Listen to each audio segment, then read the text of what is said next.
इब्तिदा है रब्बुल जलाल के बाबरकत नाम से जो दिलों के बेद खूब जानता है। देखिए आंखों सुनते कानों बंदे नए चीज़ का सलाम पहुँचे। अल्लाह बेहतरीन मंसूबा साज है। हज की एक अजब दास्तान।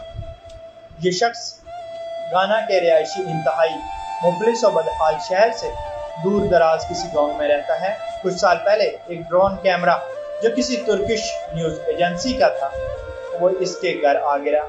जब तुर्किश जर्नलिस्ट इसे ढूंढते हुए इसके घर पहुंचे तो वो उसे हाथ में लिए खड़ा था और उन्हें देखते ही मज़ाहिया अंदाज में बोला, क्या तुम्हारे पास इससे बड़ा नहीं है जो मुझे हज पर ले जाए। जर्नलिस्ट ने सोशल मीडिया पर स्टोरी लगा दी और देखते ही देखते वो इतना मकबूल हो गया कि तुर्किश हुकूमत ने उसे हज पर भेजने का फैसला किया। न सिर्फ हुकूमत बल्कि आम शहरी और बिजनेस कम्युनिटी से ताल्लुक़ रखने वाले सब इसका पता पूछने लगे कि इसकी ये ख्वाहिश पूरी करें।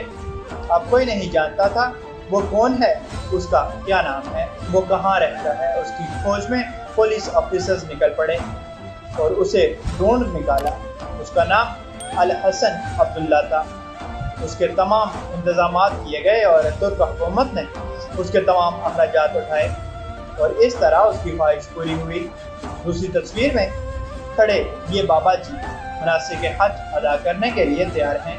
जब अल्लाह ने वसीला बनाना हो तो फ़र्क नहीं पड़ता आप कहाँ हैं, क्या कर रहे हैं और किससे क्या बात कर रहे हैं। उसकी मदद गैर यकीनी तरीके से पहुंच जाती है। जो भी आपका सफ़र आसान कर दे वो इन सब को आप तक पहुंचा देता है।